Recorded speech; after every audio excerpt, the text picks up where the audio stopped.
नवा अध्याय।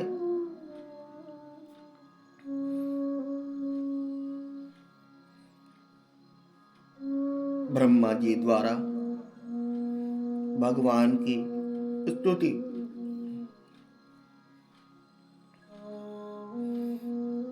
ब्रह्मा जी ने कहा, प्रभु, आज बहुत समय के बाद मैं आपको जान सका हूं। अहो, कैसे दुर्भाग्य की बात है कि देहधारी जीव आपके स्वरूप को नहीं जान पाते। भगवान, आपके सिवा और कोई वस्तु नहीं है। जो वस्तु प्रतीत होती है, यह भी स्वरूप सत्य नहीं है, क्योंकि माया के गुणों के सुमित होने के कारण केवल आप ही अनेकों रूपों में प्रतीत होते हैं। देव, आपकी चित्त शक्ति के प्रकाशित होने के कारण अज्ञान आपसे सदा दूर ही रहता है। आपका यह रूप, जिसके नाभि कमल से मैं प्रकट हुआ हूं, सैकड़ों अवतारों का मूल कारण है। इसे आपने सत्य पुरुषों पर कृपा करने के लिए ही पहले प्रकट किया है। परमात्मन, आपका जो आनंद मात्र भेद रहित अखंड तेजोमय स्वरूप है, उसे मैं इससे भिन्न नहीं समझता। इसलिए मैंने विश्व की रचना करने वाले होने पर भी विश्वातीत आपके 10 अद्वितीय रूप की ही शरण ली है। यही संपूर्ण भूत इंद्रियों का भी अधिष्ठान है। हे विश्व कल्याणमय, मैं आपका उपासक हूं। आपने मेरे हित के लिए मुझे ध्यान में अपना वे ही यह रूप दिखलाया है। जो पाप आत्मा विषय आसक्त जीव है, वे ही इसका अनादर करते हैं। मेरे स्वामी, जो लोग वेद रूप वायु से लाई हुई आपके चरण रूप कमल कोश की गंध को अपने कर्म पुकोटे से ग्रहण करते हैं, उन अपने भक्त जनों के हृदय कमल से आप कभी दूर नहीं होते, क्योंकि वो पराभक्ति रूप डोरी से आपके पाद पन्नों को बांध लेते हैं। जब तक पुरुष आपके अभयप्रद चरण विंदों का आश्रय नहीं लेता, तभी तक उसे धन, घर और बंधु जनों के कारण प्राप्त होने वाले भय, शोक, लालसा, दीनता और अत्यंत लोभ आदि सताते हैं। और जो तभी तक उसे मैं मेरेपन का दुराग्रह रहता है, जो दुख का एकमात्र कारण है। जो लोग सब प्रकार के अमंगलों को नष्ट करने वाले आपके श्रवण कीर्तन आदि प्रसंगों से इंद्रियों को हटाकर लेश मात्र विषय सुख के लिए दीन और मन ही मन लालयित होकर निरंतर दुष्कर्मों में लगे रहते हैं, उन बेचारों की बुद्धि देव ने हर ली है। अचित्त और कर्म इस प्रजा को भूख, प्यास, वास, पित्त, कफ, सर्दी, गर्मी, हवा और वर्षा से परस्पर एक दूसरे से तथा काम, अग्नि और दूसरे क्रोध से बार बार कष्ट उठाते देखकर मेरा मन बड़ा खिन्न हो रहा है। स्वामी, जब तक मनुष्य इंद्रिय और विषय रूपी माया के प्रभाव से आपसे अपने को खिन्न देखता है, तब तक उसके लिए इस संसार चक्र की निवृत्ति नहीं होती। यद्यपि यह मिथ्या है, तथापि कर्म फल भोग का क्षेत्र होने के कारण उसे नाना प्रकार के दुखों में डालता रहता है। देव औरों की तो बात ही क्या, जो साक्षात मुनि हैं, वे भी यदि आपके कथा प्रसंग से विमुख रहते हैं तो उन्हें संसार में फंसना पड़ता है। वे दिन में अनेक प्रकार के व्यापारों के कारण विस्तृत अचेत रहते हैं, रात्रि में निद्रा में अचेत पड़े रहते हैं। उस समय भी तरह तरह के मनोरथों के कारण क्षण क्षण में उनकी नींद टूटती रहती है, तथा दैववश उनकी अर्थ सिद्धि के सब उद्योग भी विफल होते रहते हैं। नाथ, आपका मार्ग केवल गुण श्रवण से ही जान पड़ता है। आप निश्चय ही मनुष्य के भक्ति योग के द्वारा परिशुद्ध हुए हृदय कमल में निवास करते हैं। पुण्य श्लोक प्रभु, आपके भक्तजन जिस जिस भावना से आपका चिंतन करते हैं, उन साधु पुरुषों पर अनुग्रह करने के लिए आप बड़ी बड़ी वही रूप धारण कर लेते हैं।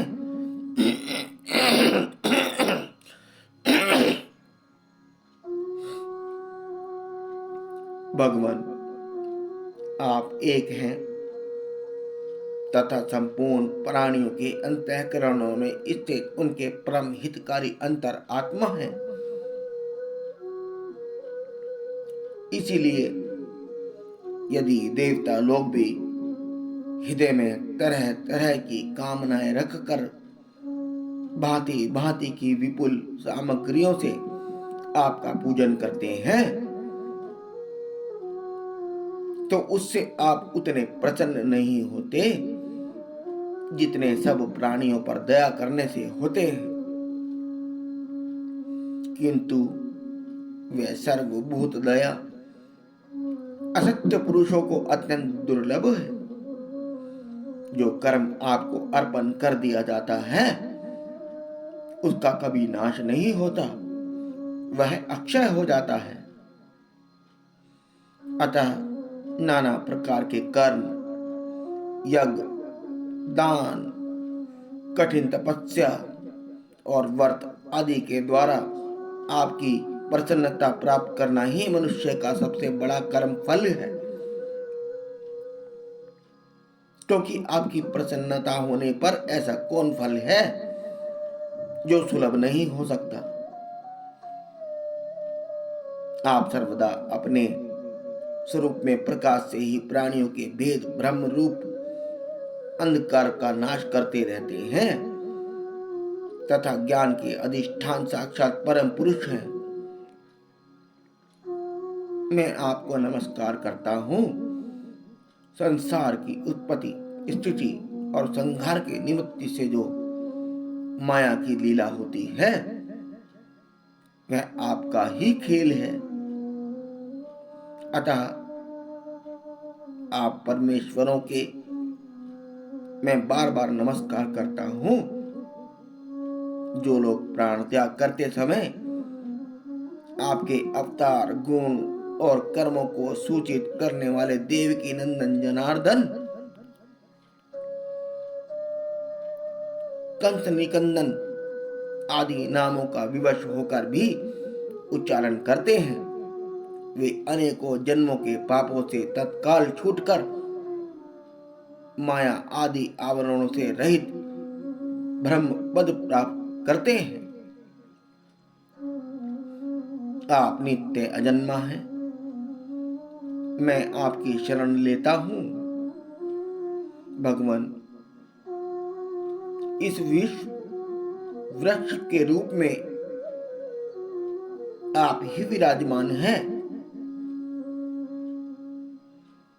आप ही अपनी मूल प्रकृति को स्वीकार करके जगत की उत्पत्ति, स्थिति और प्रलय के लिए मेरे अपने और अपने महादेव जी के रूप में 3 प्रधान शाखाओं में विभक्त हुए हैं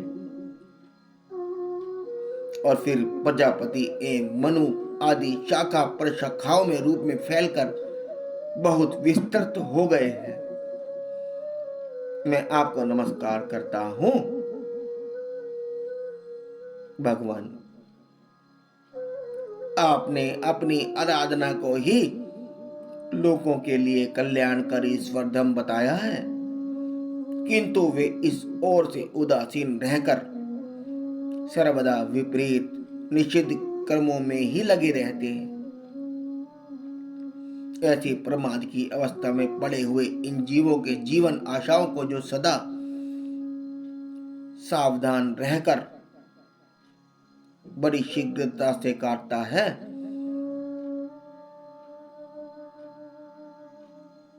वह बलवान काल भी आपका ही रूप है। मैं उसे नमस्कार करता हूं। यद्यपि मैं सत्य लोक का अधिष्ठदाता हूं,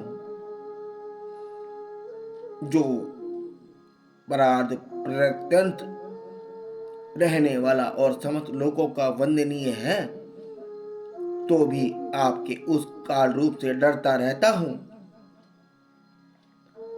उससे बचने के उपाय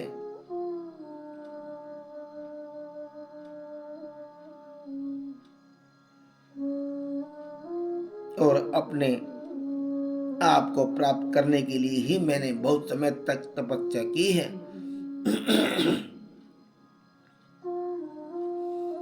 आप ही आदि यज्ञ रूप से मेरी इस तपस्या के स्वामी हैं।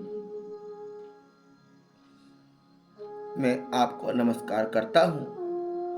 आप पूर्ण काम हैं। आपको किसी विषय सुख की इच्छा नहीं है,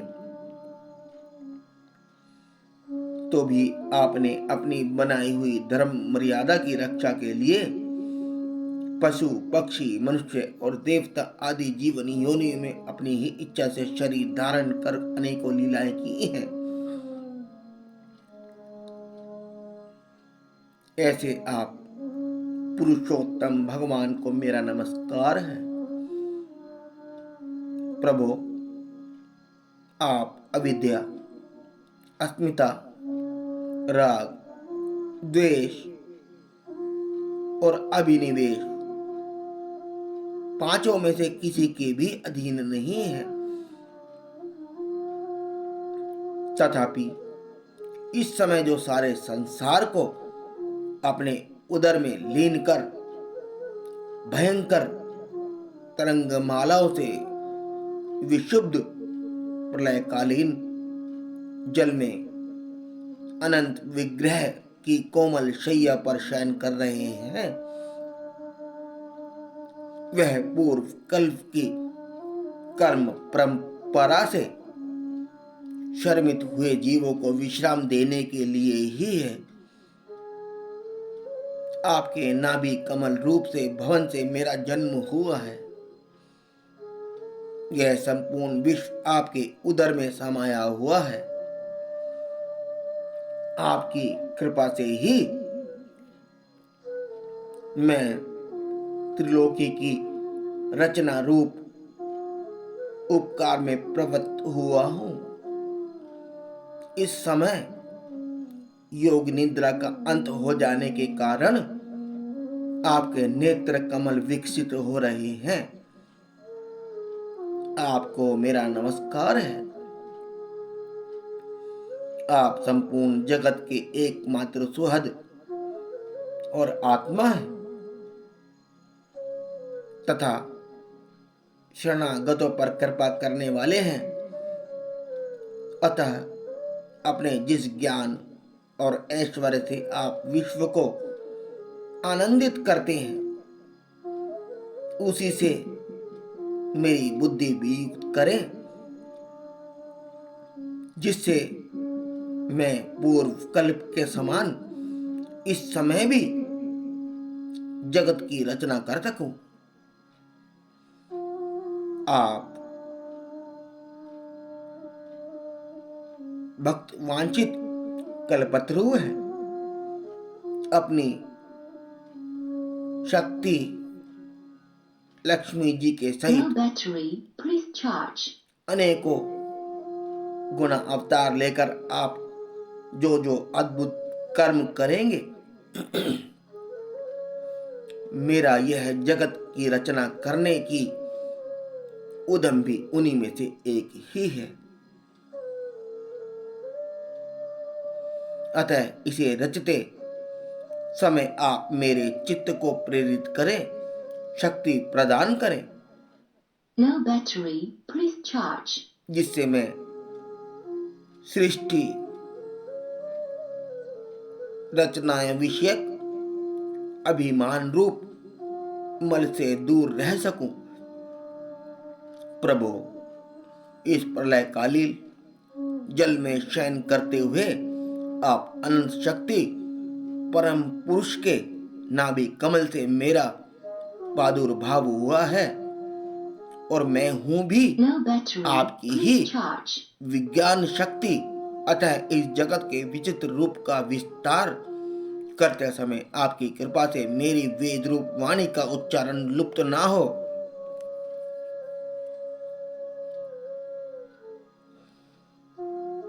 आप अपार करुणामय पुराण पुरुष हैं।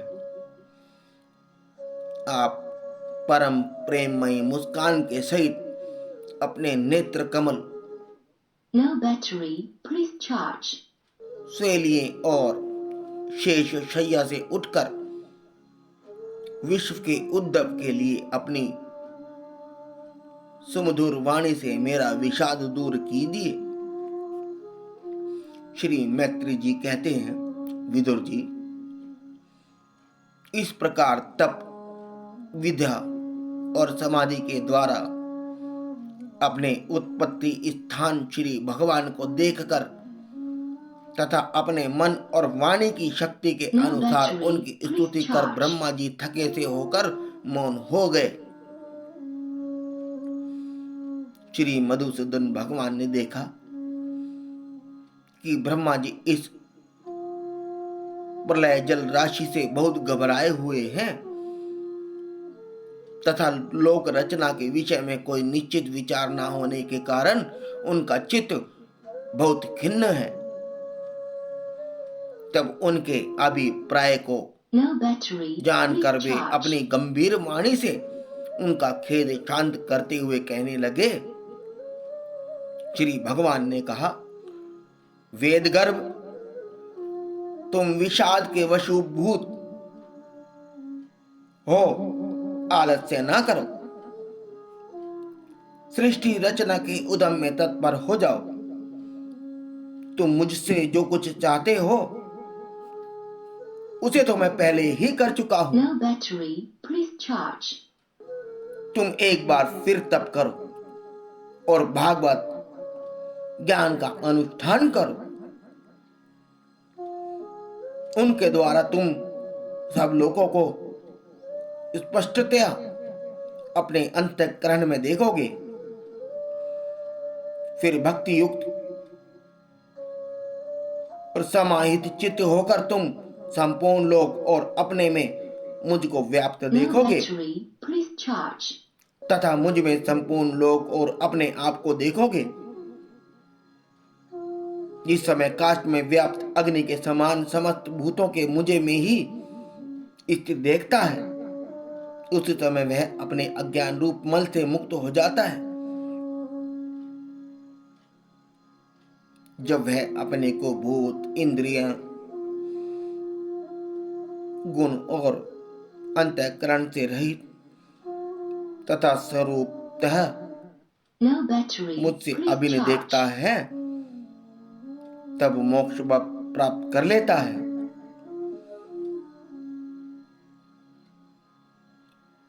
ब्रह्मा जी नाना प्रकार के कर्म संस्कारों के अनुसार अनेक प्रकार की जीव सृष्टि को रचने की इच्छा होने पर भी तुम्हारा चित्त मोहित नहीं होता। यह मेरी अतिशय कृपा का ही फल है। तुम सबसे पहले No battery, please charge. मंत्र दृष्टा हो। प्रजा उत्पन्न करते समय भी तुम्हारा मन मुझ में ही लगा रहता है।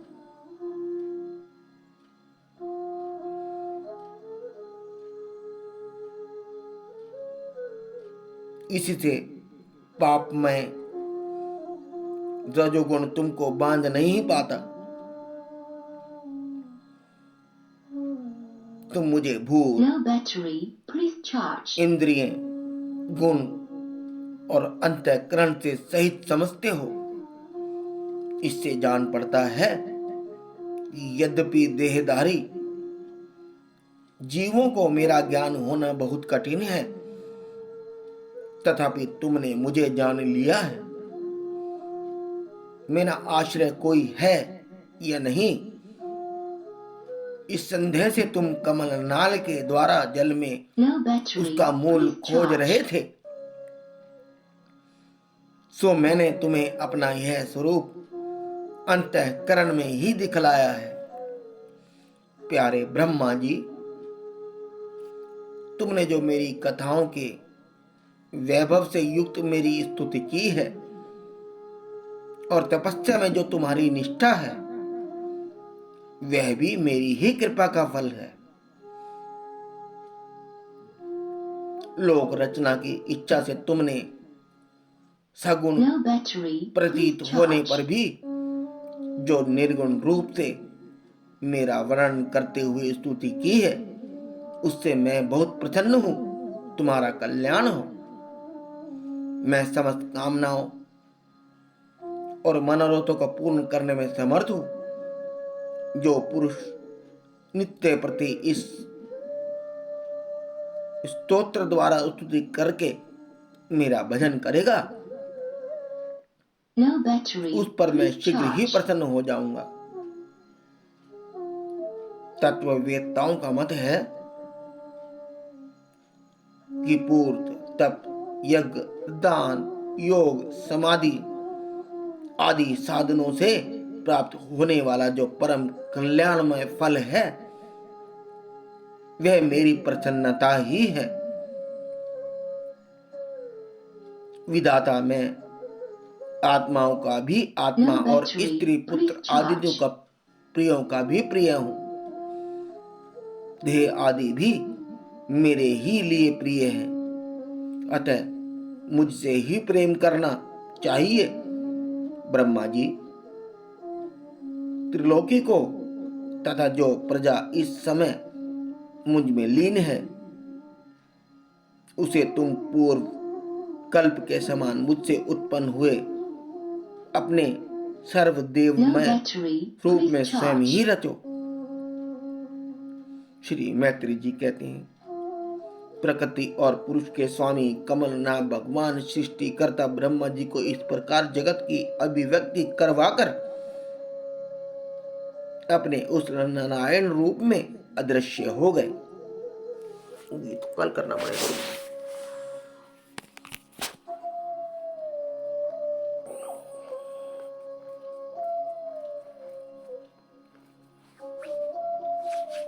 No battery, please charge.